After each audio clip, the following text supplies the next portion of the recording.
Welcome to Woosh TV. In this video we are going to talk about 10 money habits that keep you poor. Before starting this video, like this video, and subscribe to Woosh TV for future updates. The truth is that everyone has the potential to become wealthy, but some people's behaviors are impeding their ability to do so. Simply having a positive outlook is a huge element in accumulating riches. If you have the wrong mindset, you may have habits that are keeping you broke. There are restrictions to having a low salary or being in debt up to your ears. However, certain habits can either lead to wealth or keep you broke. There are lots of folks who earn enough money, but do not follow sound financial habits.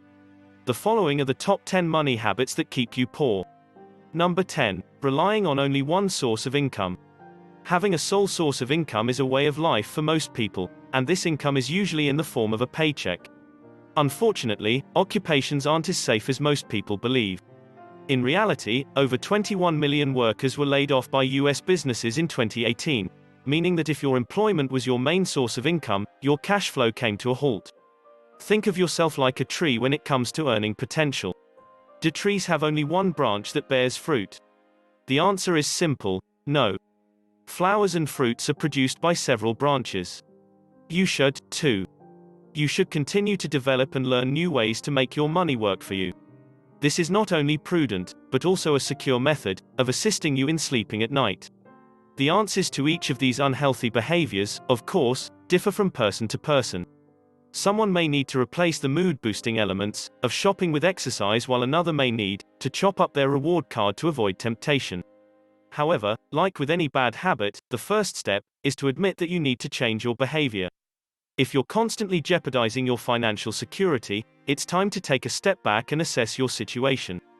Knowing that you're jeopardizing your own prospects of freedom could be the motivation you need to finally get out of debt. Number 9. Only paying the minimum.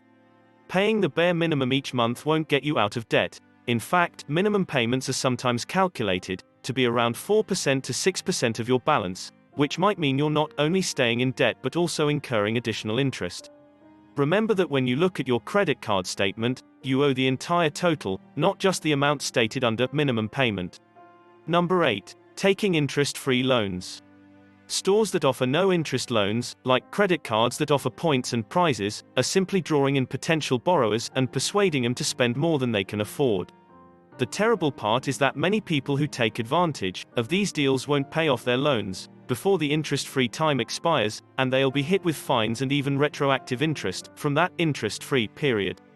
Always read the fine print, and keep in mind that interest-free loans aren't really interest-free until you're certain you'll be able to pay it off before the grace period ends. Number 7. Avoiding your debt. When you have a seemingly enormous amount of debt, just thinking about paying it down can make you feel sick to your stomach, and for many people, the best way to deal with it is to avoid it. Those who are prone to ignoring their debt may participate in red flag behaviors, such as avoiding creditor calls and paying bills before they are even opened. You don't have to like your debt, but you must accept responsibility for it. Make it a habit to check your mail when you're relaxed and ready. The more you understand about your debt, the better equipped you will be to deal with it. Number 6. Succumbing to lifestyle inflation. You presumably expect to have a better financial situation as you get older than you had as a young adult. Your earning capacity can be affected by a better job, a raise, or even natural economic inflation. The difference between individuals who succeed in increasing their money and those who are eternally poor is how they manage their income and expenses. It's tempting to invest these extra funds on a new home, a vacation, or simply raising your daily spending, but doing so could put you right back where you started. For example, who is actually in a better financial situation if Bill earns $60,000 per year and spends $45,000, while Jeff earns $150,000 and spends $175,000? Despite the fact that Bill earns less, earnings aren't the main key in accumulating wealth. It's all about how you handle your money. Number 5. Expecting a miracle. People who are continuously in debt believe that writing their finances down would require a financial miracle. You won't be able to get out of debt by winning the lottery, inheriting a large sum of money from a wealthy relative, or having the best-paying job in the world fall into your lap. The fact that this mode of thinking takes you out of control makes it extremely dangerous. You're handing up the financial steering wheel and emotionally cutting yourself off from your debt, when you wait for someone else to come along and save you from your poor behaviors. We all know that your credit, debt, and lifestyle are solely your responsibility, and that you are the only one who can fix the situation. In reality, one of the keys to financial well-being is a sense of control. Many things of life are beyond your control, as you can see. For example, because you have little control over the economy or the job market, it's easy to become disappointed when things don't go your way. Allow yourself to make a decision on something you do have control over to prevent feeling defeated. One modest way you can have some control over your finances is to save. 𝐥𝐤𝐬𝐞, author of The Power of Habit, can attest to this. Motivation is activated by making decisions that reveal to ourselves that we are in control, says 𝐦𝐤𝐤 in his latest book, Smarter, Faster, Better. The particular decision we make is less important than asserting control. Number 4. Relying on retail therapy. While some people get stress relief through exercising or listening to music, others find it through shopping. Shopping, like other activities like exercise, sex, and even eating chocolate, can cause endorphins to be released in the brain. Unfortunately, spending money to feel good can become addictive, just like those three things. Shopping to lift your spirits establishes a relationship between happiness and the acquisition of material objects, which can be difficult to sever. So, how widespread is this problem? According to a 2016 research done by Ebates, the pioneer and leader in online cashback purchasing, retail therapy is practiced by 96% of adults and 95% of teens. Entertainment, travel, and electronics were the most popular forms of therapy for these people. Needless to say, such spending has an influence on almost everyone. Of course, if you can't control your emotional spending, you may require professional assistance.